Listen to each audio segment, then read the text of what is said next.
దేవుని పిల్లలైన మీ అందరికీ క్రీస్తునామం శుభాభివందనములు. ఈ మొదటి రోజు సభలో కొన్ని నిలువైన సంగతులు కొద్ది నిమిషాలు నేర్చుకోవడానికి ప్రయత్నం చేద్దాం.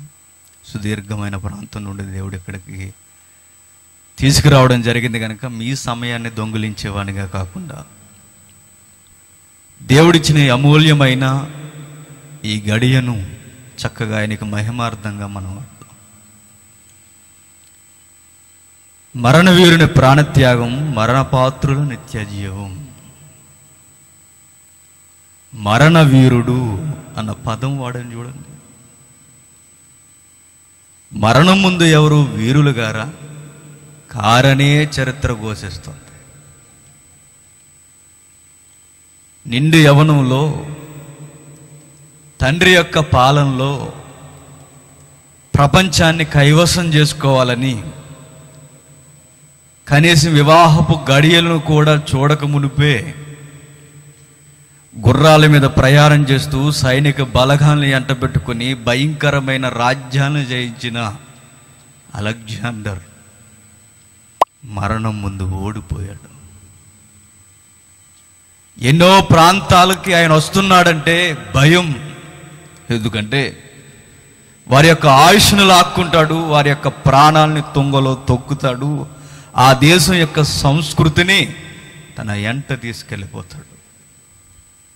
వయసు ఎంత అంటే చాలా చిన్నది, 33.5 సంవత్సరాల లోపు అలెగ్జాండర్. ఆ తర్వాత సమకాలీన కాలం అటు ఇటుగా మనకు కనబడుతున్న వ్యక్తి నెపోలియన్ బోనపార్టీ. ఆయన కూడా ఎంతో వ్యక్తిగా కుయుక్తులతో మంచి ఆలోచన సరళితో దేశాన్ని తరవేపుకు మళ్లించుకుంటున్న ఆయన కూడా మరణం ముందు ఓడిపోయాడు. హిట్లర్ శాస్త్రం అభివృద్ధి చెందుతున్న కాలంలో ప్రపంచాన్ని గజగజలాడించినవాడు.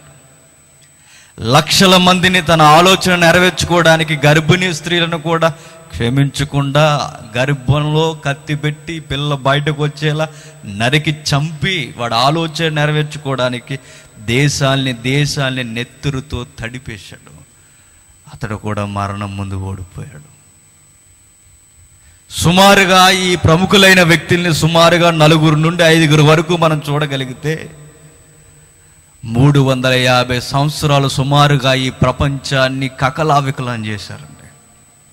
సుమారు 350 సంవత్సరాలు. కానీ విచిత్రం ఏంటో తెలుసా? ఈ 350 సంవత్సరాలలో ప్రపంచాన్ని వారు ఏమీ చేయలేకపోయారు, మార్చలేకపోయారు. బట్ 3 సంవత్సరాలు బోధ చేసిన ప్రపంచానికి యేసుక్రీస్తు ప్రపంచాన్ని కుదిపేశాడు. 350 సంవత్సరాలు ఎక్కడ, 3 సంవత్సరాలు ఎక్కడ? ఈయనలో ఉన్న ప్రత్యేకత ఏంటి అంటే ఒకే ఒక్కటి, చావునే చావుతో చంపాడు, మరణాన్ని జయించాడు. ప్రపంచం ఎక్కడైతే ఆగిపోయిందో మహనీయులు గనులు సైతం దాని ముందు నిలబడిపోయి ఎలా అయితే గజగజ వణికారో ఆ మరణానికి వెన్నులో వణుకు పుట్టించాడు. ఎవరైనా ద లార్డ్ జీసస్ క్రైస్ట్ చంపాడండి చావుని. మరణ వీరుడు. ఎందుకు దానిని జయించాడు?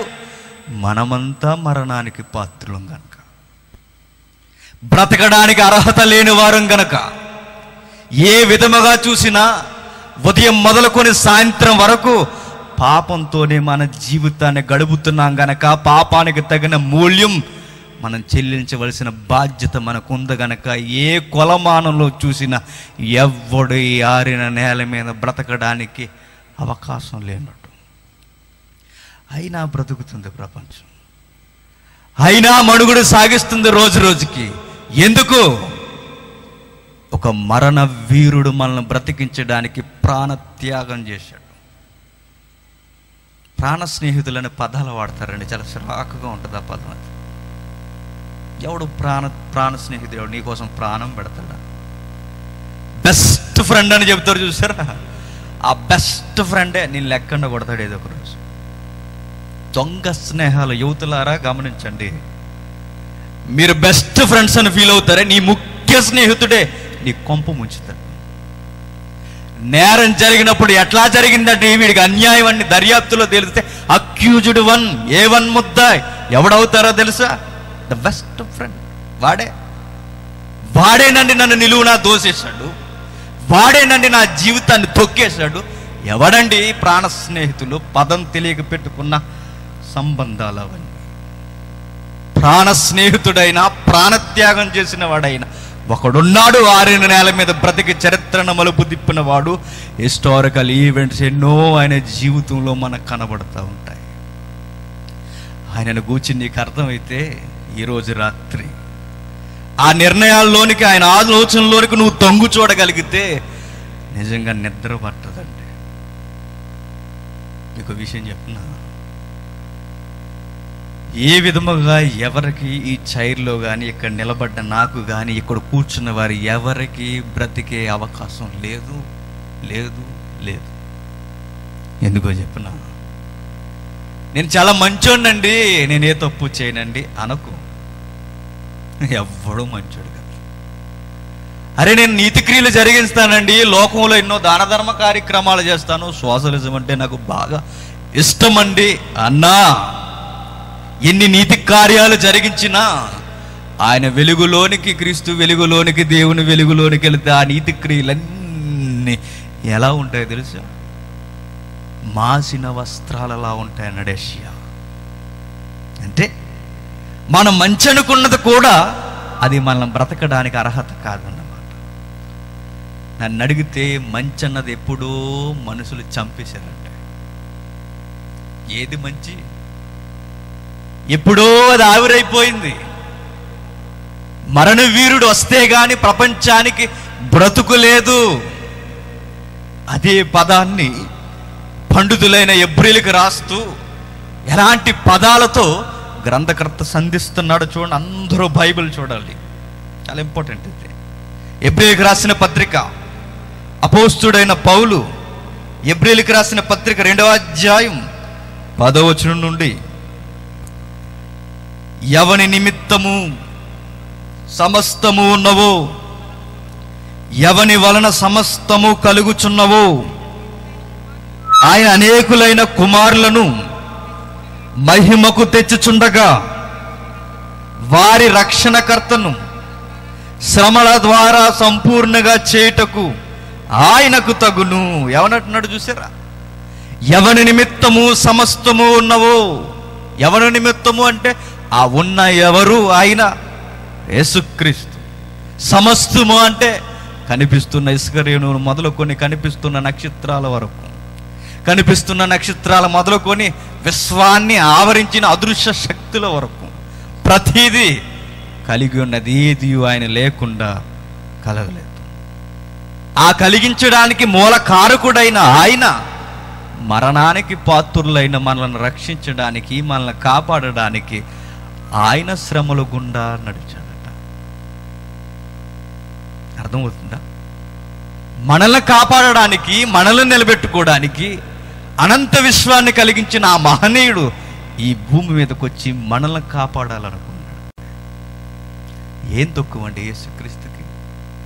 పరలోకంలో ఉంటే ఎవరన్నా అడిగేవారు ఉన్నారా? ఆయన్ని నువ్వు ఎందుకే పరలోకంలో ఉన్నావని అడుగుతారా? ఎవరైనా అడగగలరా?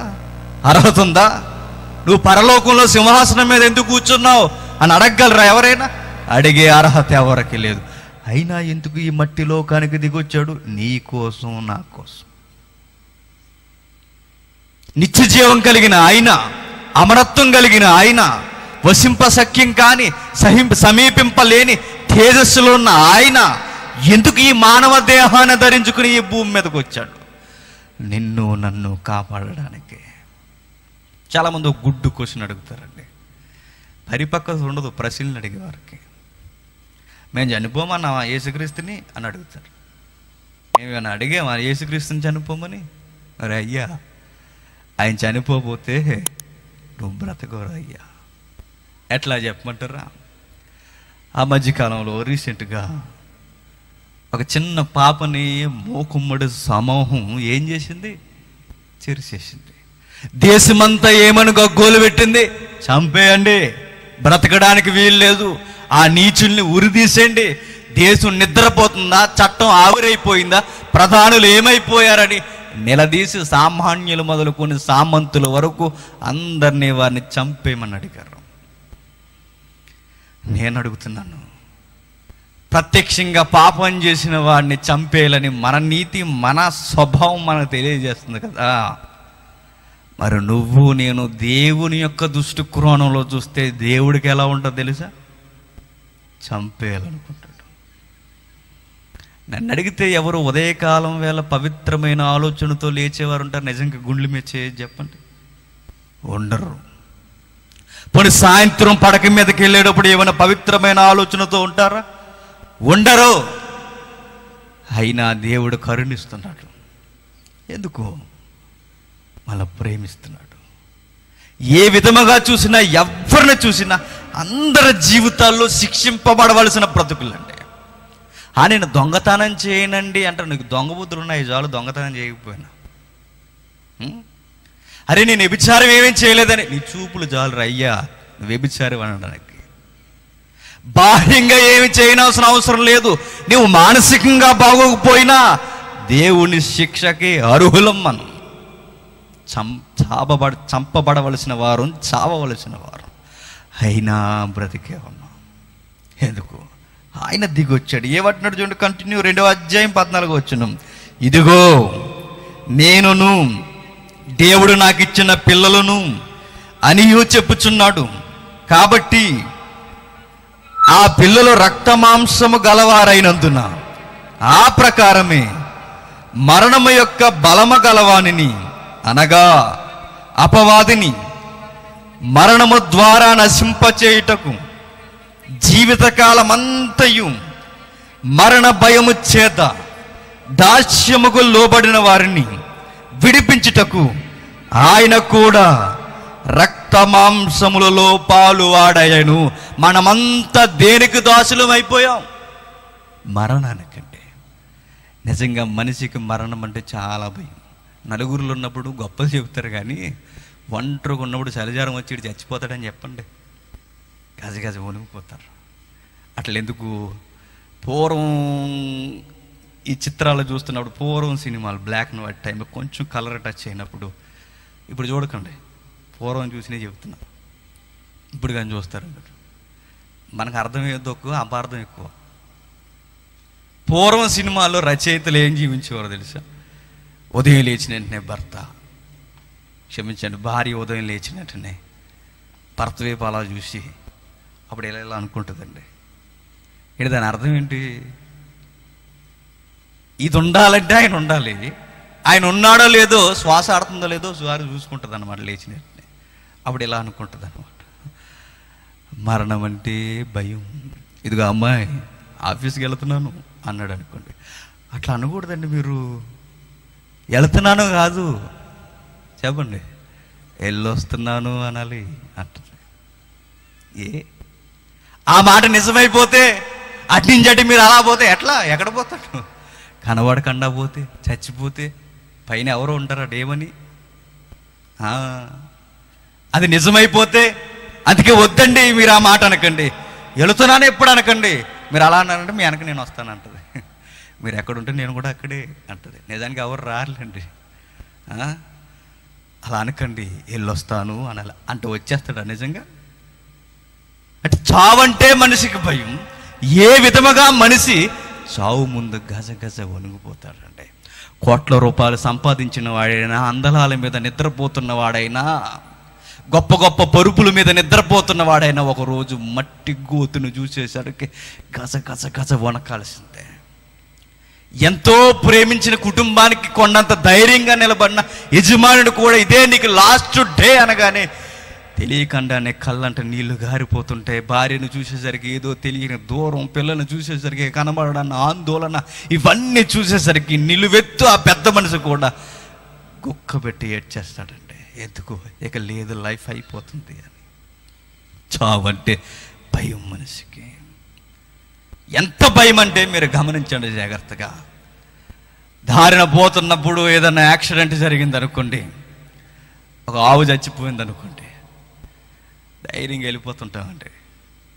కానీ ఆ ఆవు ప్లేస్లో మనిషి చచ్చిపోయాడు అనుకోండి, ధైర్యంగా వెళ్ళలేము. అక్కడికి వెళ్ళిన వెంటనే వాడే గుర్తొస్తుంటాడు. అదే భయం. వద్దన్నా నువ్వు బ్రేక్ వేసుకు మరీ వెళతావు. ఎందుకు? భయం. చావు అంటే భయం. అలా మరణ భయంతో మనిషి ఉక్కిరి బిక్కిరి అయిపోతున్నప్పుడు మరణాన్ని మరణంతో చంపి, చావుని చావుతో చంపి, మరణించి తీరు లేచిన ఆయన సజీవుడుగా నిలబడి నిన్ను నన్ను జీవపు పాత్రలుగా నిలబెట్టడానికి ఈ భూమి మీదకి మట్టి పాత్రగా వచ్చేసాడండి. ఆ కొలబద్ద మనకు అర్థమైతే నిజంగా అమోహం. బ్రతికితే ఆయన కొరకే మనం బ్రతికేస్తాం. అపోస్తులు అలానే బ్రతికారండి. అపోస్తులు అంటే తెలుసు కదా, 12 మంది శిష్యులు ఏర్పరచబడినవారు. ఈ 12 మంది శిష్యులు ఎట్లాంటి వారు? టౌన్ పీపుల్స్ ఎవరు కాదు, విలేజ్ పీపుల్స్ వారు. ఇదిగో చక్కగా పొలాలు మన ఎలా ఉన్నాయి చూసారా? మనకు పొలాలు ఉంటే వాళ్ళకి మంచి భూమి ఉంటుంది. ఎవరికి? నజరేతు ప్రాంతం వారు. మనకు రైస్ పండుతుంది, వారికి గోధుమలు పండుతాయి. సేమ్. వారు కూడా ఎలా బ్రతికేవారో తెలుసా? ఇదిగో చేపలు పట్టుకుంటూ సముద్రం మీద బ్రతికేసేవారు. ఎక్కువ మంది శిష్యులు. అలాంటి శిష్యులు యేసుక్రీస్తు కొరకు బ్రతకడంలో ఎంత గొప్ప పాత్ర పోషించారంటే, వారు మరణాన్ని జయించిన యేసుక్రీస్తును చూసిన తర్వాత మేము నిత్య జీవపు పాత్రలుగా నిలబట్టబడ్డాము అంటే మాకు ప్రాణభిక్ష పెట్టిన ఆయన కొరకే మేము బ్రతకాలని కంకణం కట్టుకున్నారు. ఎంతగా కంకణం కట్టుకున్నారో శిష్యుల యొక్క వారి యొక్క అతసాక్ష్యపు జీవితాలు చదువుతుంటే ఆశ్చర్యపోతామండి. మనమేం బ్రతుకుతామండి దేవుని కొరకు? ఆది సంఘం బ్రతికిన దేవుని కొరకు. వారు ఎలా బ్రతికారో తెలుసా? దేవుని కొరకు. పేతురుని ఎట్లా చంపేశారో తెలుసా? సువార్త ప్రకటిస్తున్నప్పుడు పేతురుని అన్నారట. ఎస్టర్ ఎలుపులు చెబుతుంది బైబిల్ కొంచెం వెలుపుల. పేతురు ఎలా చనిపోయాడని రోమా ప్రతులు తిరిగేస్తే ఆ ప్రతులు చెబుతున్నాయి. చరిత్ర మాట్లాడుతుంది. ఇదిగో మీరు యేసు అనే వ్యక్తిని పరిచయం చేస్తూ సమాజాన్ని కకలావికలం చేస్తున్నారు, మిమ్మల్ని చంపేస్తామన్నాడు. సిలువను సిద్ధం చేశారు పేతురికి. అయితే పేతురు పెట్టుకున్న రిక్వెస్ట్ ఏంటో తెలుసా? అయ్యా చంపితే చంపండి, కానీ యేసుక్రీస్తులా నిలువుగా నన్ను సిలువేయకండి, తలక్రిందులుగా సిలువేయండి. ఎందుకంటే ఆయనలా చనిపోవడానికి కూడా నాకు అర్హత లేదన్నాడు. ఒకరోజు అదే పేతురు ఏమన్నాడు? ఈయనెవరో నాకు తెలియదు అన్నాడు. ఒకరోజు అదే పేతురు ఏమన్నాడు? బొంకాడు. ఒకరోజు అదే పేతురు ఏమన్నాడు? నేను ఎరుగునని ముమ్మారు మాట్లాడాడు. మరి ఈ రోజు ఎలా చనిపోవడానికి సిద్ధమయ్యాడు? పేతురికి ఏమర్థమైంది? మనకేం అర్థం అవ్వలేదు. పేతురికి అర్థమైంది, మనకెందుకు అర్థం అవ్వలేదు? పేతురు మనిషే కదా, మనము మనుషులమే కదా. వారెందుకు అంత గొప్పగా దేవుని కొరకు బ్రతికారు? మనం ఎందుకు బ్రతకలేకపోతున్నాం? వారు చూసిన యేసుక్రీస్తు వేరు, మనం చూస్తున్న యేసుక్రీస్తు వేరు. మనకు అర్థమైన యేసుక్రీస్తు వేరు, వారికి అర్థమైన యేసుక్రీస్తు వేరు. శిష్యుల యొక్క యాటిట్యూడ్ని గమనిస్తున్నప్పుడు ఆశ్చర్యపోతామండి.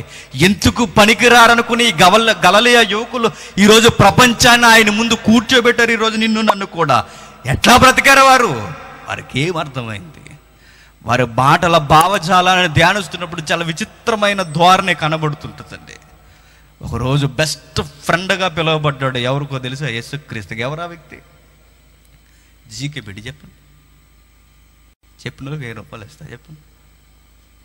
యేసుక్రీస్తుకి బెస్ట్ ఫ్రెండ్గా పిలువబడ్డాడు యోహాను గారు. ఎందుకో తెలుసా? ఆయన రొమ్మున అనుకునేవాడు. ఎవరు? యోహాను గారు. అందరికన్నా కొంచెం క్లోజ్నెస్ యేసుక్రీస్తు ఎవరితో ఉందని యోహాను సువార్త సారం అంటే యోహానుకు ఉందట. నిజంగానే చాలా బెస్ట్ ఫ్రెండ్ అండి. పేతురైనా ఎవరైనా ప్రభుని ఆమడ దూరాన్ని చూసి కొంచెం 1 అడుగు 2, 3 అడుగుల దూరంలో నిలబడేవారు. కానీ యోహాను మాత్రమే మై ఫ్రెండు అనే రొమ్మును ఆనుకునేవాడు. యేసుక్రీస్తు అంత క్లోజ్నెస్ ఉంది.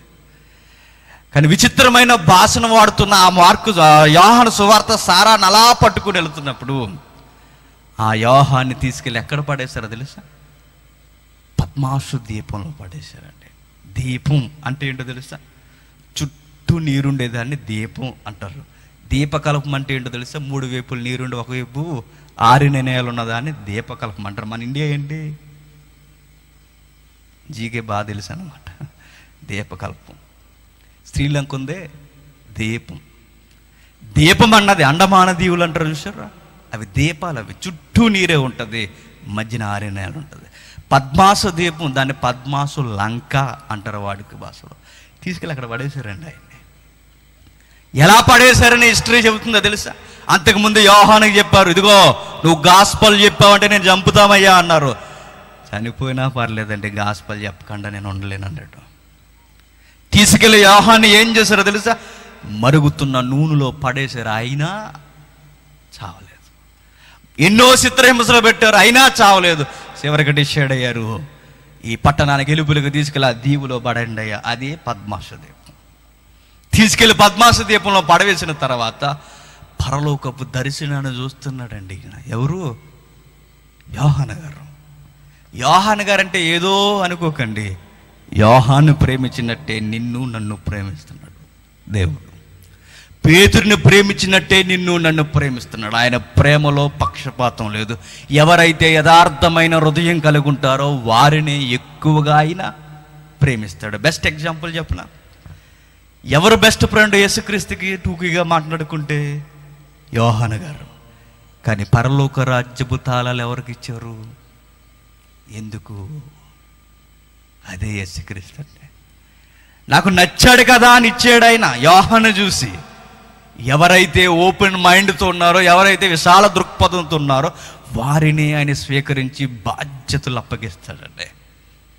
మనం ఏం చేస్తామో తెలుసా? విశాల బుద్ధి ఉంటుంది మనకి, సూక్ష్మ బుద్ధి అంతా. అందుకే దేవుడు మనల్ని ఎక్కడెట్టాలో అక్కడే పెడతాడు. దేవుడికి కావాల్సినది యథార్థమైన హృదయం కావాలి. ఇలాంటి యోహాను ఆ తర్వాత చాలా డెవలప్ అయ్యాడు. దేవుళ్ళో పండిపోయి నిండు వృద్ధుడైపోయాడండి. తీసుకెళ్ళి పద్మాసు దీపంలో పాడేశాడు. అప్పుడు ఆయన వాడుతున్న పదాన్ని చూస్తే ఆశ్చర్యపోతాం. ఒకసారి చూడండి, ప్రకటన గ్రంథం మొదటి అధ్యాయం. ప్రకటన గ్రంథం మొదటి అధ్యాయం. ప్రకటన గ్రంథం మొదటి అధ్యాయం మొదటి వచనం. యేసుక్రీస్తు తన దాసులకు కనపరచుటకు దేవుడు ఆయనకు అనుగ్రహించిన ప్రత్యక్షత. ఏమన్నాడు? మరణవీరుడు మరణపాత్రుడైన వానికి ప్రత్యక్షత ఇస్తున్న దానిని సార్వత్రిక సంఘానికి రాస్తున్న గ్రంథమే ప్రకటన గ్రంథం. ఆ ప్రకటన గ్రంథంలో ఆయన వాడుతున్న పదం ఏంటో తెలుసా? ఇదిగో తన దాసులకు కనపరచుటకు దేవుడు ఆయనకు అనుగ్రహించిన ప్రత్యక్షత. యేసుక్రీస్తు తన దాసులకు అన్నాడు. ఏంటట? తన దాసులకు. యోహాను సీన్లో మనం ఉన్నాం అనుకోండి, జస్ట్ కంపేర్ చేసుకోండి. యోహాను సీన్లో మనం ఉన్నాం అనుకోండి, యోహాన పోషిస్తున్న ఆ పాత్రలో మనం ఉన్నాం అనుకోండి, మన ఇంట్రడక్షన్ ఎలా ఉంటుంది? సెల్ఫ్ కొట్టుకుందాం కొంచెం చెప్పు. ఎలా ఉంటుంది? ఇది సెల్ఫీ యుగం కదండి. సెల్ఫ్ ఒకప్పుడు ఫోటోలు చక్కగా ఎదురుగా నిలబెట్టి ఫోటో తీరా అనేవాడు. ఇప్పుడు ఎవడ ఫోటోలు ఆడి తీసేసుకుంటున్నాడు. సెల్ఫ్ ఎక్కువైపోయింది అనమాట. దీనికి మళ్ళీ స్పెషలైజ్ కామెంట్స్ మరలా. నా సెల్ఫీ ఎలా ఉంది, నీ మొహం ఎలా ఉంది, ఎలా ఉంటుంది? ఎదురుగేస్తే నిండుగా తీరా ఫోటో, చేతులు నొప్పి తప్ప. ఆ రోజు సెల్ఫ్ ఇంట్రడక్షన్ ఇచ్చుకుంటున్నాడు ఎవరు? యోహాను గారు. మనలా ఎవలా ఆయన ఎలా ఇస్తున్నాడో తెలుసు. నేను క్రీస్తునకు దాసుడను అంటున్నాడు. మనమైతే నేనెవరో తెలుసా? అసలు నేనెవరో తెలుసా? యేసుక్రీస్తుకి బెస్ట్ ఫ్రెండ్ నేనే. అటు ఇటు చూడకండి, నేనే అంటాడు. మనమైతే నేనెవరో తెలుసా? పేతురు కన్నా దగ్గరగా కూర్చునేవాడిని యేసుక్రీస్తుకి. ఏమనుకుంటున్నారు నా కూర్చి? నేనెవరో తెలుసా? భవిష్యత్తును కూర్చిన గ్రంథాన్ని రాయడానికి కళాన్ని చేత్తో పట్టుకున్న గొప్ప వీరుణ్ణి, చివరి అపోస్తులుడను నేనే అని చెప్తాం. నేనెవరో తెలుసా? శిష్యులందరూ చనిపోయినా ఎప్పటికీ నన్నే బ్రతికించుకున్నాడు ఈ ముగింపు గ్రంథాన్ని రాయడానికి. నేను యోహానుని, చివరి అపోస్తులుడను అని చెప్పుకుంటాం. అట్లా చెప్పుకోలేదండి ఆయన. నేను చెప్పినవన్నీ ఆయనకున్నవే, ఆయనకి లేనివేమీ కాదు. ఆయన చెప్పుకున్నాడా? చెప్పుకోలేదు. ఏమంటున్నాడు తెలుసా? నేను క్రీస్తునకు దాసుడను. ఈరోజు క్రీస్తుకు దాసులుగా పిలుచుకునే సేవకులు ఎక్కడున్నారు చెప్పండి? అప్డేట్ సేవకులు. రెబల్ అని ఒకరు, ఇంకా మనమే పెడతాం పేర్లు. అసలు సేవకులు పాడవడానికి కారణం ఎవరు చెప్పనా? మీరే. మీరు ఎక్కడెట్టాలో అక్కడే ఎట్టాలి వారిని. ఓ నెత్తి మీదకి ఎక్కించేసి అంత లేదు ఇంత లేదు అయ్యగారు అన్నాం అనుకోండి, ఆయన అనుకుంటున్నా అబ్బో నేనే హీరో, నేను ఎక్కడున్నా ఎవరిని అంటలేదు సుమా, అపార్థం చేసుకోకండి, సార్వత్రికంగా అంటున్నాను. ఎక్కువ మంది సేవకులు పాడవడానికి అక్కడ లేని ట్యాక్స్ తగిలిస్తారండి, అది చాలా తప్పది. మనలా పరిచయం చేసుకోలేదు, మనం ఎలా పరిచయం చేసుకుంటాం? ఇదిగోండి జేమ్స్ గారు డైనమిక్ స్పీకర్ అండి, అబ్బో డైనమిక్ స్పీకర్ అయినా యోహాను దగ్గరికి వెళ్తే యోహాను గారు మీరు డైనమిక్ స్పీకరా అంటే డైనమిక్కే గడగడలాడుతుంది. ఎందుకు? ఆయన స్పీకింగ్ ఎక్కడి నుండి కాదు, ఎక్కడి నుండి? పరము నుండి, లైవ్లో చూస్తున్నట్టు. ఆయన డైనమిక్ అనుకోలేదు, ఏమన్నాడు? కేవలం నేను దాసుడను అన్నాడు. ఇది ఏదో ఉద్దేశం ఉందండి యోహానులో, అది మనం పట్టుకోవాలి. ఏదో వారిలో కనబడుతుంది, నేను దాసుడను. పోనీలేండి యోహాను గారు ఏదో బాగా తగ్గించుకుంటున్నారులో ఉంది, మిగిలిన శిష్యులు అలా అనుండరులే అనుకోకండి. మరొక ఆయన ఉన్నాడు, ఆయన ఎవరో తెలుసా? మరియా అనే పదానికన్నా కన్ని మరియా అంటే బాగుంటుందండి. నిజంగా ఆమె ఆలోచనలోనూ కన్యే, దేహ ప్రకారము కన్యే. ఎంత గొప్ప స్త్రీ అంటే ఆవిడ! యెరూషలేములో ఎంతోమంది కన్యలు ఉన్నారు, కానీ పరమునకు నచ్చిన కన్య ఒకే ఒక్కరు. ఎవరు? మరియా. ఆ మరియ యేసు తల్లి అయింది, ఆ గర్భం గుండా భూమి మీదకి దేహాన్ని ధరించుకుని భూమి మీదకి వచ్చాడు. విచిత్రం ఏంటంటే ఆ తర్వాత యేసు పుట్టిన తర్వాత ఆ తల్లికి మరొక పురుషుడితో పెళ్ళయింది. ఆ పురుషుడితో వివాహం జరిగిన తర్వాత ఆ పురుషుడికి పిల్లలు పుట్టారు. ఆ పిల్లలు మొదట యేసుక్రీస్తుని వ్యతిరేకించినా ఆ తర్వాత యేసుక్రీస్తుకి ఏ విధముగా వద్దన్నా యేసుక్రీస్తుకి ఏమవుతారు? వారు తమ్ముళ్ళు. అవునా కదా? యేసుక్రీస్తుకి తమ్ముళ్ళు అవుతారండి. వారేమని చెప్పుకోవాలో తెలుసా? పత్రిక రాస్తూ సంఘాన్ని ద్రోవపరుస్తూ సున్నితమైన విషయాలు కూడా లేవనెత్తి సంఘం మధ్య మాట్లాడుతూ ఎంత ఘనమైన పదాలు ఆయన వాడుతున్నాడు చూడండి. యోధా మొదటి వచనం, యోధా మొదటి వచనం. ఎన్నో అధ్యాయం అన్నారంటే అయ్యారుగా, అధ్యాయాలు ఉండవు దానికి, ఎన్ని? ఒక అధ్యాయమే. యోధా పత్రిక మొదటి వచనం, యేసుక్రీస్తు దాసుడును యాకోబు సహోదరుడినైన యోధా. ఏమంటున్నాడు? యేసుక్రీస్తు దాసుడను. యేసుక్రీస్తు దాసుడను మనం చెప్పుకోవాలనుకుంటే నేను యేసుక్రీస్తుకి బ్రదర్ని అని చెప్పుకోవచ్చు. మనం చెప్పుకోవాలనుకుంటే ఇదిగో నేను ఎవరో తెలుసా? యేసుక్రీస్తు ఏ గర్భాన పుట్టాడో నేను అదే గర్భాన పుట్టాను, నా గూర్చి తక్కువ అంచనా ఎక్కండి, నేను చాలా గొప్పవాడిని అని చెప్పుకుంటామండి. కానీ ఆయన అట్లా చెప్పుకోవట్లేదు. ఆయన అంటున్నాడు ఇదిగో నేను కేవలం ఆయనకు దాసుడను. యోహాను అదే మాట అన్నాడు, యోధ అదే మాట అంటున్నాడు. వీరి మాటల్లో ఎక్కడా తేడా రావడం లేదు, పొంతం లేని సమాధానాల్లా వీరి జీవితాల్లో కనబడడం లేదు. ఒకే సారాన్ని కలిగి ఉన్నారు. ఏంటి వీరికి అర్థమైంది? దేనికి వీరు దాసులయ్యారు? మరణపాత్రులు అనుకున్నామే మనం. మరణపాత్రులైన ఆ లిస్టులో ఆ 12 మంది ఉన్నా వీరేమంటున్నారు తెలుసా? మేము మరణానికి దాసులం కాదు, మరి ఎవరికి? క్రీస్తుకి దాసులం. మేము యేసుక్రీస్తుకి దాసులం. నిజానికి ఆయన సొంత తమ్ముడైనా నేను తమ్ముడిని అని చెప్పుకోవట్లేదంటే కేవలం నేను ఆయనకు దాసుడను. దేవుడిని ఎలా నమ్ముకోవాలి తెలుసా? నరకంలో వేసేస్తాడని నమ్ముకోకూడదు, ఏవో ఇచ్చేస్తాడని నమ్ముకోకూడదు, భయపడి దేవుడిని నమ్ముకోకూడదు. దేవుడిని ఎలా నమ్మాలో తెలుసా? ఆయన ప్రేమను చూసి నమ్ముకోవాలండి. ఆయన ప్రేమను చూసి మనం దేవుడిని నమ్ముకుంటే ఎప్పుడు మన భక్తిలో అలజడి రాదు. కేవలం భయపడే నమ్ముకున్నాం అనుకోండి, ఆ భయం ఎక్కువ కాలం ఉండదు. దేవుణ్ణి వారు ఎలా నమ్మారంటే ఇదిగో కేవలం ఆయన ప్రేమకు బానిసలైపోయారు, ఆయన ప్రేమకు విధేయులైపోయారు. తమ్మును తాము స్వతంత్ర బానిసలుగా ప్రకటించుకుంటున్నారంటే అదే విచిత్రం. మరొక ఆయన ఏమంటున్నాడు చూడండి, పేతురు పత్రిక 2వ పేతురు పత్రిక మొదటి అధ్యాయం, త్వరగా 2వ పేతురు పత్రిక మొదటి అధ్యాయం మొదటి వచనం, యేసుక్రీస్తు దాసుడను సీమోను పేతురు దేవుని యొక్కయు నీతిని బట్టి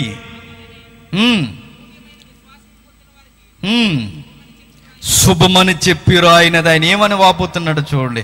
యేసుక్రీస్తు దాసుడను అపోస్తుడైన సీమోనను పేతురు మన దేవుని యొక్క రక్షకుడైన యేసుక్రీస్తు యొక్క నీతిని బట్టి మన వలె అమూల్యమైన విశ్వాసం పొందిన వారికి శుభమని చెప్పి వ్రాయినది. పేతురు కూడా ఏమంటున్నాడు తెలుసా? నేనెవరో తెలుసా?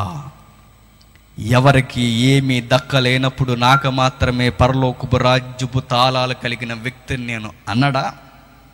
అనలేదు. నేనెవరో తెలుసా? పరలోకపు గవిని ద్వారానికి నేనే డోర్ కీపర్గా ఉన్నాను అన్నడా? అనలేదు. ఆయన అంటున్నాడు, కేవలం నేను దాసుడినయ్యా. అంటే పేతురు అదే మాట అంటున్నాడు, యోధ అదే మాట అంటున్నాడు, యోహాను అదే మాట అంటున్నాడు.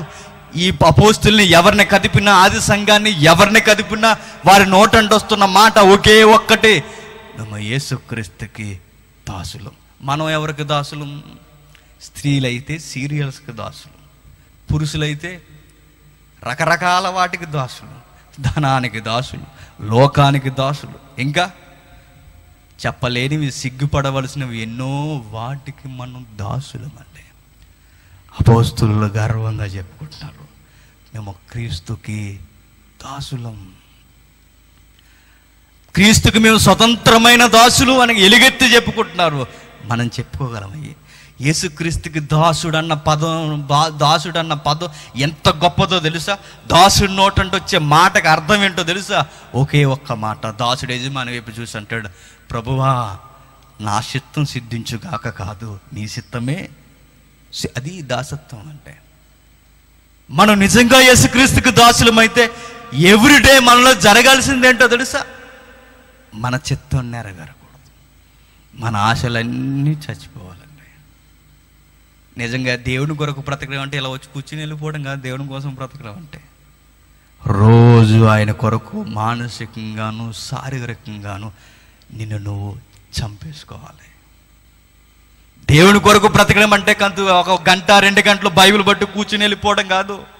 దేవుని కొరకు బ్రతకడం అంటే ప్రతి దినం ఆయనకు దాసుడు అవ్వాలి. ఆయన చిత్తమే మన జీవితాల్లో నెరవేరాలి. ఎక్కడ నెరవేరుతుందండి మన జీవితాల్లో? ఆదివారం వచ్చి అటెండెన్స్ చేసుకుని దేవునికి ఒక ఆయి చెప్పేసి ప్లైన్కి ఇచ్చేసి వెళ్ళిపోతాం. మనం మళ్ళీ నెక్స్ట్ వీక్ కలుగుతుందాం ప్రభు అనేసి. అప్పటి వరకు ఆయన అక్కడే ఉండాలి. అప్పుడప్పుడు ఆయనకి దర్శనం ఇస్తాం, ఏదో పార్కుకి వెళ్ళినట్టు, బీచ్కి వెళ్ళినట్టు. పైకి మనం చెప్పుకుంటాం మేము బిలీవర్స్ అండి, మేము క్రిస్టియన్స్ అండి. ఏం క్రిస్టియన్ అయ్యా నువ్వు? క్రిస్టియన్స్ అంటే చూడండి ఎలా ఉన్నారో, ఆది క్రైస్తవుల్ని. మా చిత్తం మా జీవితాలు లేదు, ఆయన చిత్తానుసారంగానే మేము బ్రతకాలి.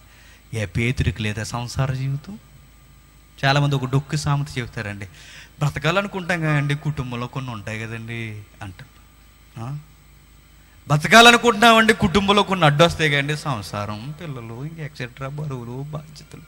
పేతురు దగ్గరికి వెళ్ళాలంటే చీ అంటాడు. పేతురికి సంసారం ఉంది, అపోస్తులకు సంసారం ఉంది, అయినా వారు ఎలా బ్రతికారో తెలుసా? దేవుని కొరకు నిజాయితీకి ఒక వెలుగేశారంటే దేవుని కొరకు. వారికి లేదా సంసారం? భక్తులకు లేవా సంసార జీవితాలు? మాకు ఇవి అడ్డొచ్చాయని ఏమైనా చెప్పారా వారు? వారు బ్రతుకుతూనే వారి యొక్క సంసార జీవితాన్ని యేసు వెంబడి నడిపించారు. అది అపోస్తుల శైలి. మరి మనం ఎందుకు బ్రతకలేకపోతున్నాం? అదే అండి పెద్ద ప్రశ్న మనకి. మనం ఎందుకు వారికిలా బ్రతకలేకపోతున్నాం? మరలా మనం చనిపోయిన తర్వాత, నిన్ను నన్ను చూసిన తర్వాత మరలా వారికిలా బ్రతకాలనుకోవాలంటే, వారికిలా నేను బ్రతకాలి, ఆ యువకుల్లా నేను బ్రతకాలి, ఆ వృద్ధుల్లా నేను బ్రతకాలి, ఆ స్త్రీలా నేను ఉండాలని మనల్ని మాదిరి చేసుకుని బ్రతకాలి అని మనం బ్రతుకుతున్నాం. అలా మీరు బాధపడినట్టు ఒక మాట చెప్తాను. మీరు ఏమనుకున్నా, నెక్స్ట్ నన్ను పిలిచినా పిలవకపోయినా ఏంటో చెప్పనా, నిజంగా మనం గమనించండి. మనం ఇంటికి వెళ్ళిన తర్వాత ఎవ్వరూ మన జీవితాల్లో క్రైస్తవ విలువలు కనబడవంటే కనబడతాయా? మనం ఎలాంటి వారు అంటే, ఇలా అంటున్నానని బాధపడకండి, మనం మారంగానే పక్కోళ్ళు మారిపోవాలని ప్రార్థన చేస్తాం. ఈరోజు సగటు క్రైస్తవుడు మనం మారం కానీ పక్కవారు మారిపోవాలంటాం, మనం మారం కానీ పాటలు పాడతాం, మనం మారం కానీ మ్యూజిక్ వాగిస్తాం, మనం మారం కానీ ఇదిగో ఆ ప్రసంగాలు నాలాంటి వాళ్ళు కూడా చేస్తుంటారు. మారని మనం మారాలని కోరుకుంటాం. కానీ విచిత్రం ఏంటంటే లోకం అప్పుడే చూసి మన ముఖం మీద ఉమ్మేయాలనుకుంటుంది. రవీంద్రనాథ్ ఠాగూర్ తెలుసు కదా, జనగణమన గేయ రచయిత తెలుసు కదా. ఆయన ఏమన్నాడు తెలుసా? క్రైస్తవ్యాన్ని చూసి కాంగ్రెస్ సమావేశం కలకత్తాలో జరుగుతున్నప్పుడు ఆయన నోటంటే వచ్చిన మాట ఒకే ఒక్కటి, నాకు క్రైస్తవులు ఉన్న విలువలన్నీ నచ్చాయి, నేను క్రైస్తవుని అవ్వాలనుకుంటున్నాను, నేను బిలీవర్ని అవ్వాలనుకుంటున్నాను, దేవుని మీద అమితమైన ప్రేమను పంచుకోవాలనుకుంటున్నాను, అది యేసుక్రీస్తు మీద. విచిత్రం ఏంటంటే క్రైస్తవ్యాన్ని చూస్తే నాకు క్రైస్తవుని అవ్వాలనిపించట్లేదు అంట. ఎందుకు? క్రీస్తులో ఉన్న సుగుణాలు ఎవరిలో లేవు? క్రైస్తవులో లేవు. ఆయన ఏమన్నాడో తెలుసా? ఒక క్రైస్తవుళ్ళ ఉండగలిగితే ప్రపంచం ఒక్క నిమిషంలో మారిపోద్ది అన్నాడండి. ఎవరు? రవీంద్రనాథ్ ఠాగూర్. ఒక క్రైస్తవుడు క్రీస్తు ఆలోచించినట్లుగా బ్రతకగలిగితే ఒక్క నిమిషంలో మారిపోద్ది అంటాడు. మనం ఉన్నామా చెప్పండి? క్రైస్తవ యువకులు చూడండి ఎలా ఉంటారో. సంఘానికి యువకులు వస్తున్నప్పుడు చూడండి, వస్తారండి ప్రార్థనకి, ఇది ఉంది కదా దెయ్యాల బాక్సు, దీన్ని అట్టుకుని తిప్పుకుంటుంటారు అటు ఇటు అటు ఇటు. ఎందుకయ్యా నువ్వు ఎందుకు సంఘానికి వచ్చావు? చేతిలో బైబిల్ కూడా ఉండవండి యువకులకి. మరి ఎందుకయ్యా నువ్వు ఎవరికి బిల్డప్ ఇద్దామని వచ్చేవాడికి? చేతిలో బైబిల్ లేదు, చేతిలో విధేయత లేదు, ఏమీ లేదు. సంఘానికి వచ్చిన తర్వాత మనం చూస్తే ఏమంటారండి క్రైస్తవ యువకులు అనగానే? వీరికి లోకానికి పెద్ద తేడా ఏమీ లేదు. క్రైస్తవ స్త్రీమూర్తులు యవన స్త్రీలను చూస్తున్నప్పుడు బైబిల్ చేతిలో పట్టుకుంటారు, రోడ్డు మీద నడుస్తూ ఫోన్ మాట్లాడతారండి. ఏమైనా మాదిరా చెప్పండి? అది ఏమనుకుంటారు? బైబిల్ పట్టుకుని వీధిలో నడుస్తూ ఉన్నప్పుడు సెంటర్లో నిలబడి ఎక్కువ మంది క్రైస్తవ స్త్రీలు చేస్తున్న తప్పు ఏంటో తెలుసా? యవన స్త్రీలు మరి ముఖ్యంగా లేనిపోని పనికి రాని అపవిత్రమైన వ్యక్తులతో నిలబడి మాట్లాడుతున్నప్పుడు నీ మధ్య ఉన్న దైవ గ్రంథం ఏమైపోవాలయ్యా? అప్పుడే లోకం అంటది వీళ్ళందరూ పకటేసగలంటే ఎవ్వరూ మారినోళ్ళు కాదంటే. అందుకే నేను సూటిగా ప్రశ్నిస్తున్నాను, అపోస్తులు మారినట్టుగా మనం ఎందుకు మారలేకపోతున్నాం? వారికి ఏమర్థమైంది? పౌలు కూడా ఏమంటున్నాడు చూడండి ఒకసారి జాగ్రత్తగా. ఫిలిప్పీలకు రాసిన పత్రిక, అపోస్తుడైన పౌలు ఫిలిప్పీలకు రాసిన పత్రిక 1వ అధ్యాయం 1వ వచనం. సకల పరిశుద్ధులకును అధ్యక్షులకును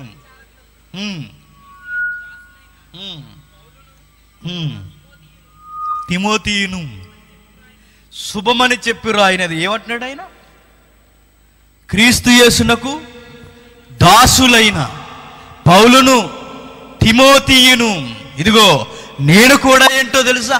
క్రీస్తునకు దాసుడను. అట్లా పౌలు ప్లేస్లో మనం ఉన్నాం అనుకోండి, నేను ఎవరినో తెలుసా? గుర్రాల మీద తిరిగేవాడిని. నేను ఎవరు? ఎక్కువ మంది సాక్ష్యాలు ఎలా చెప్తారో తెలుసండి? మారిన దాన్ని గొప్పతనం కన్నా మారణ జీవితాన్ని గొప్పగా చెబుతారు. ఆ రోజుల్లో మేము పెద్ద రౌడీలు మరి అని అది గొప్పగా చెబుతుంటారు. ఆ రోజుల్లో మేము ఎలా ఉండేవాళ్ళో తెలుసా? ఎందుకు ఇటుకి ఏది గొప్ప? మారింది గొప్ప కాదు, ఏది పాత రోతే గొప్ప. పౌలు అలాంటి గొప్పలుగా పోవాలంటే పౌలు ఎలా చెబుతాడో తెలుసా? ఇదిగో నేనేంటో తెలుసా? నా రాజరికాన్ని చూసేసరికి జనాలు సలహా కొట్టేవారు, పెద్ద మనుషులు సైతం నాకు ఉత్తరాలు ఇచ్చేవారు నన్ను ప్రజలను చంపమని. నేను ఏ విధముగా చూసినా అందరి మధ్య ఒక సెలబ్రిటీని, అయినా నేను క్రీస్తుకు సేవ చేస్తున్నాను అంట. మనం చెప్పకనే చెబుతాం నేను చాలా గొప్పోడిని అని. పౌలు అలా చెప్పలా. ఆయన అంటున్నాడు, నేను కేవలం తిమోతి, నేను క్రీస్తునకు దాసులం. అంటే అందరూ అదే పదం వాడుతున్నారంటే. పేతురు అదే పదం అన్నాడు, యోహాన్ అదే పదం అన్నాడు. అందరి నోట అవే పదాలు వస్తున్నాయి, అందరి మాట ఒక్కటే అవుతుంది. వీరెందుకు తమను తాము దాసులుగా ప్రకటించుకుంటున్నారు? నిజానికి దాసుడు అంటే ఏంటో తెలుసా? బానిస అని అర్థం. బానిస అంటే ఫస్ట్ సెంచరీలో ఉన్న డెఫినేషన్ ఏంటో తెలుసా? వెలివేయబడినవాడు అని అర్థం.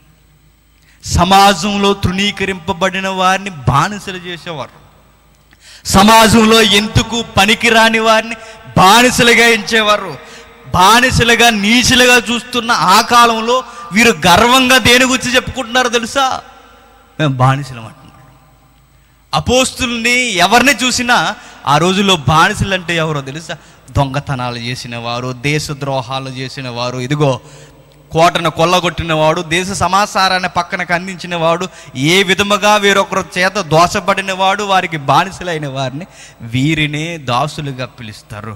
అలాంటి టైంలో ఆ పదం అంత గర్వంగా చెప్పుకునేది ఏం కాదండి, చెప్పుకోవడానికి అర్హత లేని పదం అది, అయినా చెప్పుకుంటున్నారు అదే గర్వంగా.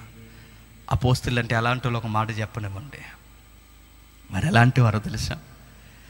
ఈ మట్టి మార్గాల్లో నడుస్తూ ఈ భూమి మీద బ్రతుకుండగానే పరలోకపు పౌరుషత్వాన్ని కలిగిన వ్యక్తులు ఎవరు? అపోస్తులు. చిన్నోళ్ళు కాదు వారు. భూమి మీద ఉండగానే పరలోకం కన్ఫర్మ్ అయిపోయిన క్యాండిడేట్స్ వారంతా. మనకు పరలోకం ఏమైనా కన్ఫర్మ్ అయిందా? డౌట్ మనకి. బాప్టిజం తీసుకుని 30 సంవత్సరాలు అయిపోయి ఎక్కడో ఏదో కొట్టేస్తుంటుంది మనకి. చాలామంది విశ్వాసులే రాత్రి నిద్రపోకుండా సీలింగ్ వైపు చూస్తుంటారు. ఎందుకు? చేసినవన్నీ జ్ఞాపకం వస్తాయి అన్నమాట. దెయ్యం చూసినట్టు చూస్తుంటారండి అలా. ఎందుకు? ఆ మనసు ఎవరికి మనం సమాధానం చెప్పొచ్చు, కానీ ఒకదానికి మనం సమాధానం చెప్పలేమండి. దేనికో తెలుసా? మనస్సాక్షికి. అది మనం చంపేస్తుంటుంది రోజు. దానికి మన మనస్సాక్షికి మనం సమాధానం చెప్పలేము. అందుకే ఎక్కువ మంది ఎంత విశ్వాస యాగాన్ని గడిపినా మనం చెప్పలేనిది ఏంటంటే నాకు పరలోకం వస్తుందండి అన్న ధైర్యం మనకి సరిపోదు. కానీ అపోస్తులు అలా కాదు. బ్రతికుండగానే మా కొరకు నీతి కిరీటాలు ఎదురు చూస్తున్నాయి అన్నారు. అలాంటి అపోస్తులు ఎలా ప్రకటించుకుంటున్నారు అంటే, అంత గొప్ప క్యాడర్లో ఉండి పరలోకపు పౌరులైన వీరు భూమి మీద ఈ మట్టి మార్గాల్లో నాశనం అవుతున్న ఈ జీవితాల్లో ఏమని చెప్పుకుంటున్నారంటే, మేము పరలోకపు పౌరులమని గొప్పగా చెప్పట్లేదు. వారు గొప్పగా చెబుతున్నది ఏంటంటే, మేము క్రీస్తుకి కేవలం బానిసలు అంటున్నారు. కేవలం మేము దాసులు అంటున్నారు. ఈ దాసులన్న పదం మనకు అర్థం అవ్వాలంటే ఒక్కసారి పాత నిబంధన చరిత్రను ఒక్కసారి టచ్ చేయాలి. వెళదామా? ద్వితీయోపదేశకాండం త్వరగా. ద్వితీయోపదేశకాండం 15వ అధ్యాయం, ద్వితీయోపదేశకాండం 15వ అధ్యాయం 12వ వచనం నుండి. ద్వితీయోపదేశకాండం 15వ అధ్యాయం 12వ వచనం నుండి. నీ సహోదరులలో ఎబ్రీడే గాని ఎబ్రీరాలే గాని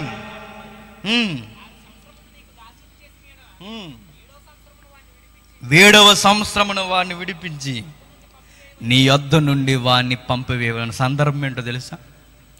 ఒక బానిసను ఎలా మీ మధ్య బ్రతకనివ్వాలో చెబుతున్న సందర్భం ఇది. ద్వితీయోపదేశకాండం అన్నా, నిర్గమాకాండం అన్నా, మోసే రాసిన 5 కాండాలు ఎలాంటివో తెలుసా? ఇశ్రాయేలుకి అందరి విశ్వాసులకి రాజ్యాంగం లాంటివి అన్నమాట. ఆర్టికల్స్ అంటారు, నిబంధనలు అంటారు వాటి. ఈ 5 నిబంధనలు, ఈ 5 కాండాల్లో ఒక నిబంధన చెబుతుంది, ఒక ఆర్టికల్ చెబుతుంది. ఒక దాసుడు ఎలా ఉండాలంటే మీ మధ్య ఇది ఎలా ఉండాలి అని చెబుతుంది. మీకు విచిత్రమైన, మీరు వింటానంటే చాలా విషయాలు చెబుతాను. వెనకన్నా క్వశ్చన్ మార్క్ పెట్టారంటే అర్ధాంతరంగా మూవింగ్ చేస్తాను. మీకు విషయం చెప్తాను, సరదాగా నవ్వుకోండి, తర్వాత మళ్ళీ ఇందులో వద్దాం. ద్వితీయోపదేశకాండం అన్నాం కదా, చాలామంది కొత్త నిబంధనలు కూడా ఎదిగే క్యాండిడేట్లు ఉంటారు. పాత నిబంధన చెబితే క్రొత్త నిబంధన, క్రొత్త నిబంధన చెబితే పాత నిబంధన. ఎందుకు వచ్చిన గొడవని మూసేసి మాకు అంత తెలుసులే అన్నట్టు చూస్తారన్నమాట. ఇలాగే ఒక ఆయన వైజాగ్లో ఏం చేశారు తెలుసా? అందరికీ తెలిసిందే, ఒకసారి వినండి, మళ్ళీ నవ్వుకుందని నిద్రపోవడానికి. నాతో వచ్చిన గొడవ ఏంటంటే, త్వరగా వదలను సుమా, మీరు ఫిక్స్ అయిపోరంటే భోజనం చేసి వచ్చేయండి.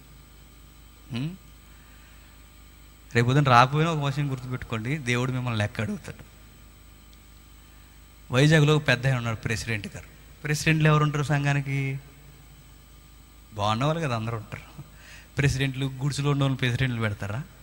స్వార్థంగా అయ్యండి. అందరూ అన్ని విధాలుగా క్యాడర్లో ఉన్నవారిని ప్రెసిడెంట్లు చేస్తారు. గవర్నమెంట్ రిటైర్డ్ ఎంప్లాయీస్ని ప్రెసిడెంట్లు చేస్తారు. భక్తి ఉందా లేదా ఏం చూడరండి.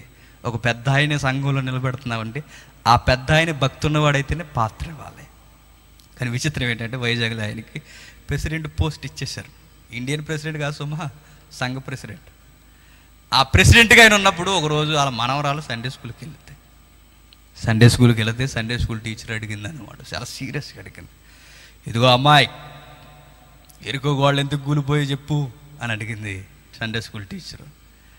ఈ చిన్నది గారాభంగా పెరుగుతుంది. అసలు ప్రెసిడెంట్ ఏంటి మనవరాలు కదా, గారాభంగా పెరిగి ఏం చెప్పట్లా. కత్తించింది. చెప్పు, అందరూ చెప్తున్నప్పుడు నువ్వెందుకు చెప్పలేకపోతున్నావు అని అడిగితే కుక్క పెట్టి ఏడ్చిందండి. ఏడ్చుకుంటూ చర్చి నుండి ఇంటికి వెళ్ళిపోయింది. తాతయ్య నన్ను సండే స్కూల్ టీచరు కొట్టేసింది, తిట్టేసిందని చెప్పేసింది. ఏమైందమ్మా బంగారు తల్లి? సండే స్కూల్ టీచర్ కొట్టేసిందా, నేను తిట్టేసిందా? నన్ను నేను చెప్తాను ఆవిడ పని అని ఆ చిన్నదాన్ని చేయి పట్టుకుని తీసుకెళ్ళి నిలబెట్టాడు.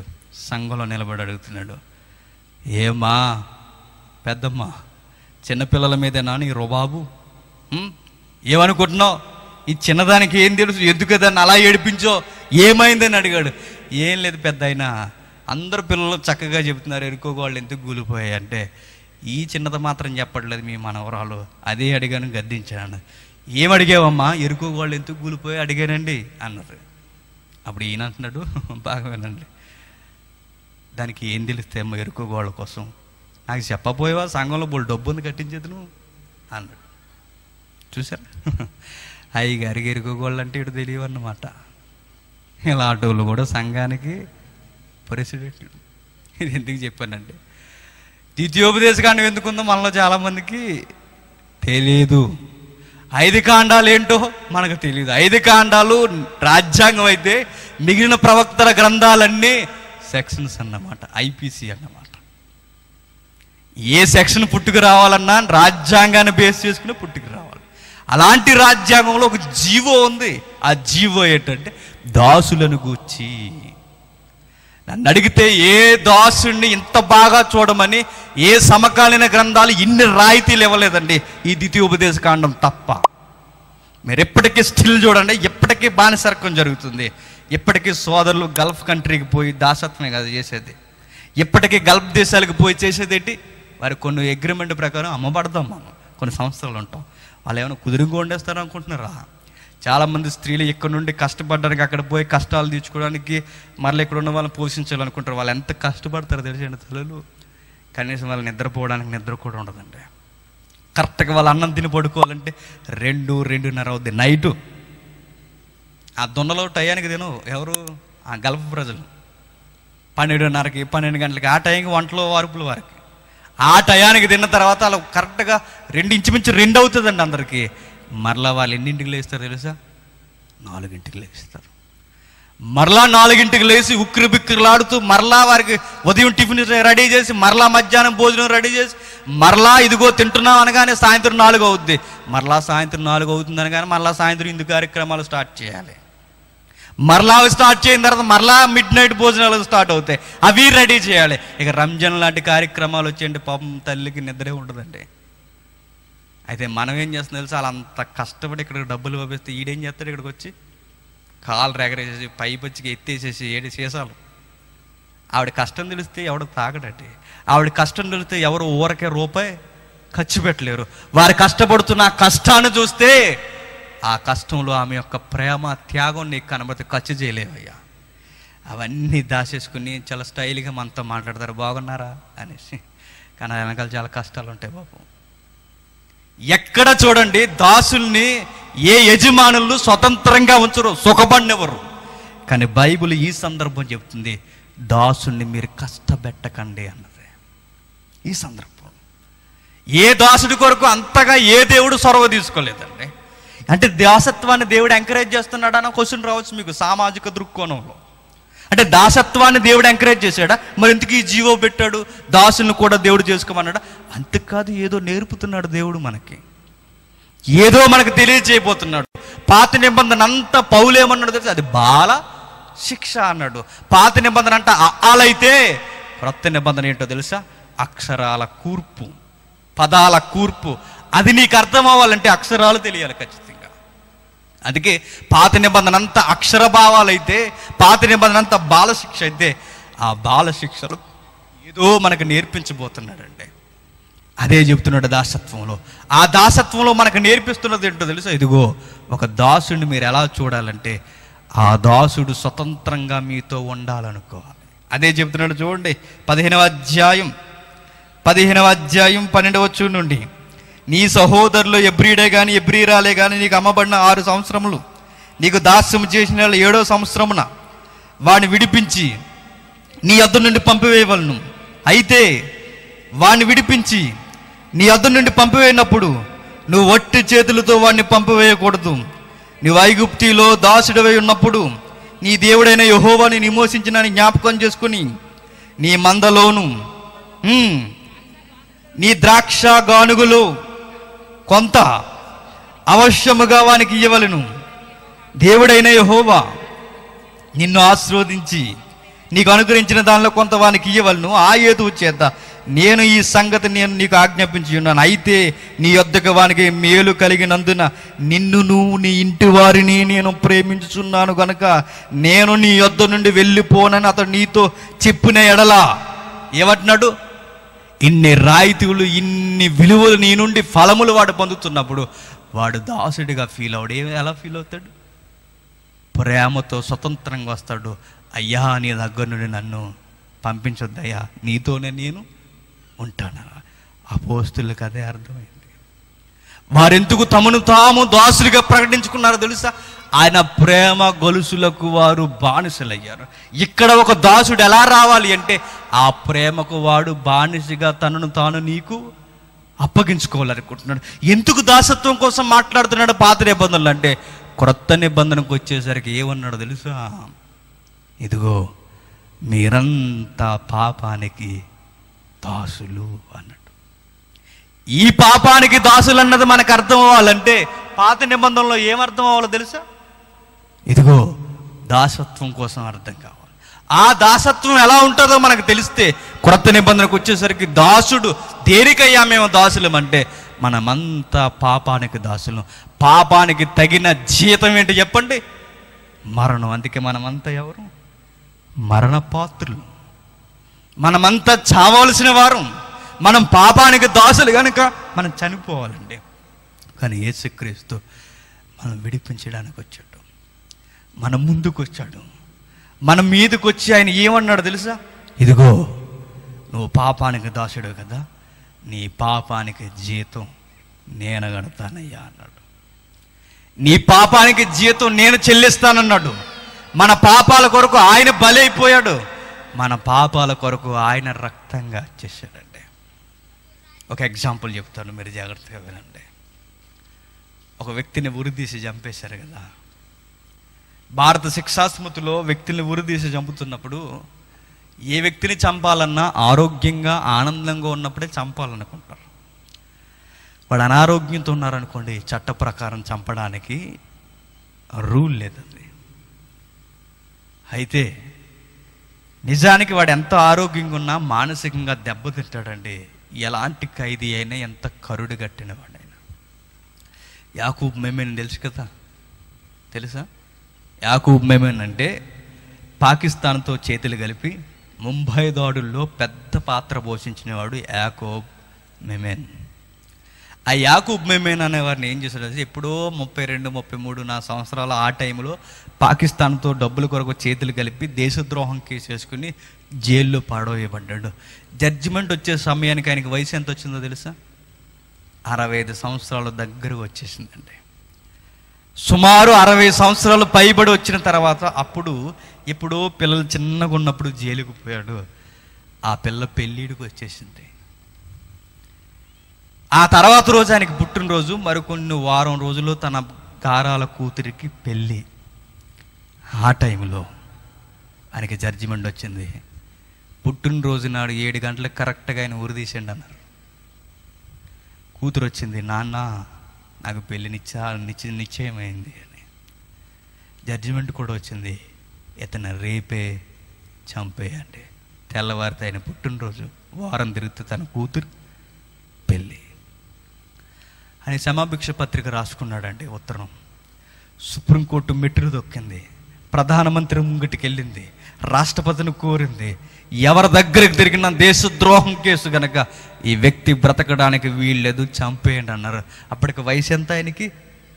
వృద్ధుడంటే. చంపేయండి, ఈయనకి బ్రతకడానికి వీల్లేదన్నారు. గుక్కబట్టి అంత కరుడు కట్టిన వాడు ఏడ్చేసాడండి. ఏడుస్తూ ఏడుస్తూ ఏడుస్తూ చివరికి తెల్లవారే సమయానికి ఏ రోజైతే పుట్టినరోజు ఆ రోజే ముగింపు రోజు అయిపోయింది. చచ్చిపోయాడు.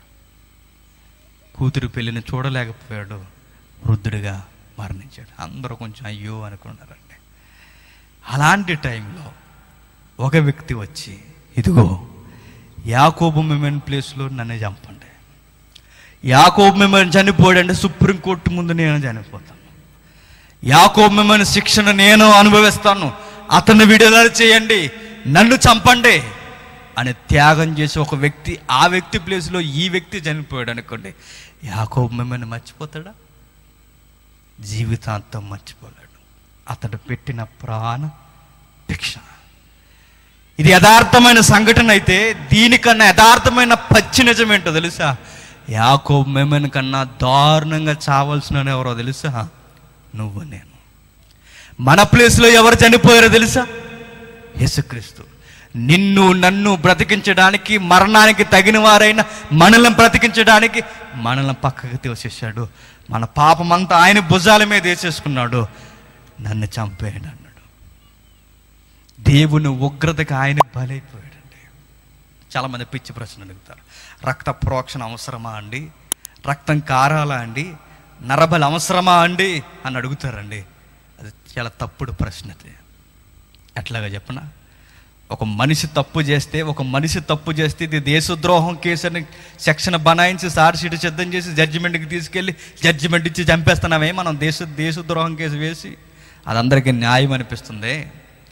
ఎవరైనా ఒక పసికుందను, ఒక పనికిరాని పశువులా బ్రతుకుతున్నవాడు ఒక చిన్న పిల్లని అగాత్యం చేసి అత్యాచారం చేసి చంపేస్తే వాడిని మనం అంటాం, వీడు బ్రతకడానికి వీల్లేదు, చంపేయాలని. ఈ నీతిలు ఎక్కడి నుండి వచ్చాయి? నీతికి వ్యతిరేకంగా బ్రతికిన ప్రతి ఒక్కడు చావాలన్నది నీతి అయితే, దేవుడి నీతికి వ్యతిరేకంగా బ్రతుకుతున్న ప్రతి ఒక్కరూ చావాలన్నది కూడా ఆయన నీతి. ఆయన నీతిలో ఆయనకున్న మూల్యం చెల్లించి దాన్ని రుణాన్ని తీర్చే ఆయనకు కూడా కొన్ని రాయితీలు ప్రకటించాడు ఆయన. ఇదిగో చావాల్సిన మనం మరలా చావు నుండి బయటికి రావాలి అంటే మన నిమిత్తం ఒక జీవి చనిపోవాలి అన్న. పాత నిబంధనలో జీవులు చనిపోయే గుర్తుందా? ఒక పాట చూద్దరు కదా, జాగ్రత్తగా వినండి. పాత నిబంధనలో జంతువుల్ని చంపేవారు కదా. జంతువుల్ని ఎందుకు చంపేవారు? దేవుడికి మాంసం అంటే ఇష్టమనా? కాదు కదా. జంతువుల్ని ఎందుకు చంపేవారు తెలుసా? ఇశ్రాయేలు అందరూ పాపం చేసేవారండి. దేవుని పిల్లలందరూ పాపం చేస్తే దేవుడు ఎలా అంటాడో తెలుసా? పాపం చేసిన వారిని చంపేయాలన్నంత కోపం. దేవుడు ఎలా అంటాడో తెలుసా? తన పిల్లలను కాపాడుకోవాలన్నంత ప్రేమామయుడు. ఈ రెండిటి మధ్య దేవుడు నలిగిపోయేవాడండి. ఒకవైపు పిల్లలను బ్రతికించుకోవాలన్నంత ప్రేమ, మరో పక్క పాపం చేసిన వారిని చంపేయాలన్నంత కోపం. ఈ రెండిటి మధ్య దేవుడు తీసుకున్న నిర్ణయం ఏంటో తెలుసా? తన సీక్రెట్ తానే బయటకు చెప్పేశాడండి. ఇదిగో, మీరు బ్రతికి బట్ట కట్టాలంటే మీ నిమిత్తం ఒక అమాయక జీవిని చంపేయండిరా అన్నాడు. అమాయక జీవిని ఎందుకు చంపాలా ప్రభా అంటే ఆయన ఏమన్నాడు తెలుసా? అది ప్రాయశ్చిత్తపు బలి, పాప పరిహారార్థపు బలి అన్నాడు. అంటే ఏంటో తెలుసా? నేను చూస్తే చంపేయాలన్నంత కోపం. నీ నిమిత్తం అభం శుభం తెలియని పాపం మెరుగని ఒక జీవి నీ నిమిత్తం చనిపోతున్నప్పుడు ఆయన కోపమంతా దీని త్యాగాన్ని చూసేసరికి దేవుడు ఏమైపోయాడు తెలుసా? కూలైపోయాడండి. ఆ టైంలో యాజకునికి చెప్పాడు, రే అని పొమ్మని చెప్పరా అనేసి. మనుషులు ఏం నేర్చుకున్నారు తెలుసా? దేవుడిచ్చిన అవకాశాన్ని జంతువులను చంపేశారు తప్ప, జంతువులు చస్తున్నాయి తప్ప మనిషి మనసు మాత్రం మారలేదండి. పాపం చేస్తున్నాడు, జంతువులను చేస్తున్నాడు, పాపం చేస్తున్నాడు, జంతువులు చేస్తున్నాడు, చంపుతున్నాడు అనేక జంతువుల్ని, కానీ మనిషి మారలేదు. మరలా దేవుని కోపం వచ్చింది, మరలా ఈ ప్రపంచాన్ని చంపేయాలనుకున్నాడు. ఆ టైంలో మరలా తన కోపాన్ని అణుచుకోవడానికి, తన కోపాన్ని తొలగించడానికి, మరలా ప్రేమించి అనేక మందిని రక్షించడానికి ఈసారి దేవుడు తీసుకున్న నిర్ణయం, జంతువులు ఇప్పటి వరకు చంపబడ్డాయి, ఈ జంతువులన్నీ చంపబడుతున్న ఈ క్రమంలో ఈసారి నా జ్యేష్ఠ కుమారుడే చనిపోవాలనుకున్నాడు.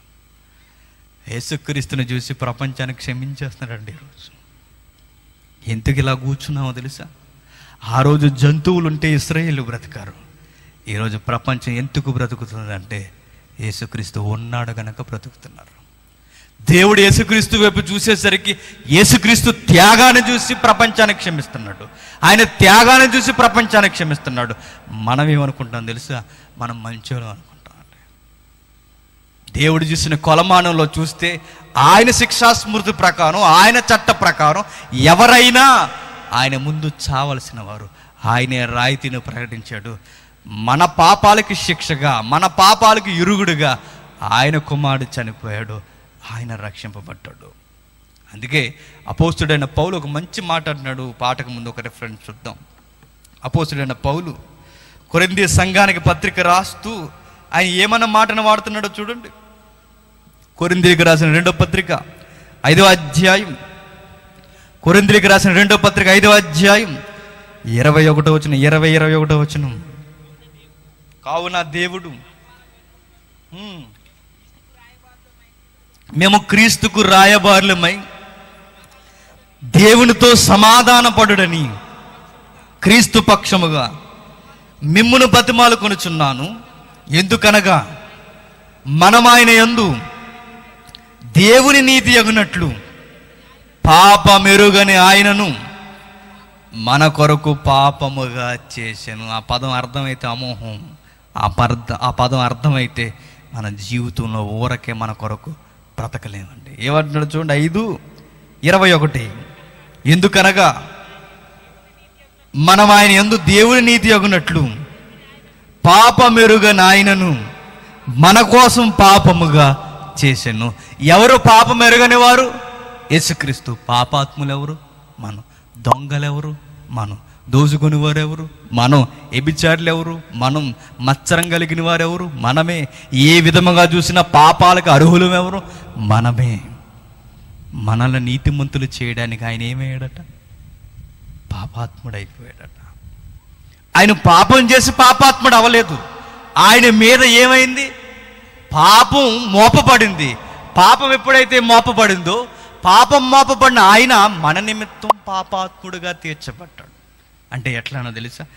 మనకు నిత్యజీవం ఇవ్వడానికి ఆయన ఇక్కడికి వచ్చి ఈ ఆవిరైపోయే జీవితాన్ని ధరించుకున్నాడండి. మనల్ని సింహాసనం మీద కూర్చోబెట్టడానికి ఆయన ఏం చేశాడో తెలుసా? సింహాసనం దిగి వచ్చేసాడు. నీకు నాకు జీవజలాలు ఇవ్వడానికి ఆకాశానికి భూమికి మధ్యన సేదు నీళ్ళు తాగాడు. నిన్ను నన్ను సింహాసనం మీద కూర్చోబెట్టడానికి పశువుల పాకలో పరుండ పెట్టబడ్డాడు. అది ప్రేమ. అలాంటి ప్రేమతో మనం విమోచించాడు. దేవుని ఉగ్రత నుండి మనం దూరం చేశాడు. ఆయన చనిపోతూ అన్న మాట ఏంటో తెలుసా? ఇదిగో సమాప్తమైనది అన్నాడు. ఏంటి సమాప్తం అంటే? సమాప్తం అన్న పదానికి గ్రీకు వర్డ్లో మంచి అర్థం ఏంటో తెలుసా? ఇదిగో రుణము చెల్లింపబడినది అన్నాడు. దేనికి రుణం? పాపానికి రుణాన్ని చెల్లించాను, మరణానికి రుణాన్ని చెల్లించాను. ఏంటయ్యా నువ్వు చెల్లించిన రుణం అంటే? నా ప్రాణమే వారికి రుణముగా కట్టాను అన్నాడు. మనల్ని బ్రతికించడానికి ఆయన చనిపోయాడు. మరణించి తిరిగి లేచి ప్రపంచానికి ఒక స్వాగతం పలికాడు. నేనుండు స్థలంలో మీరు ఉండులాగా వస్తాను.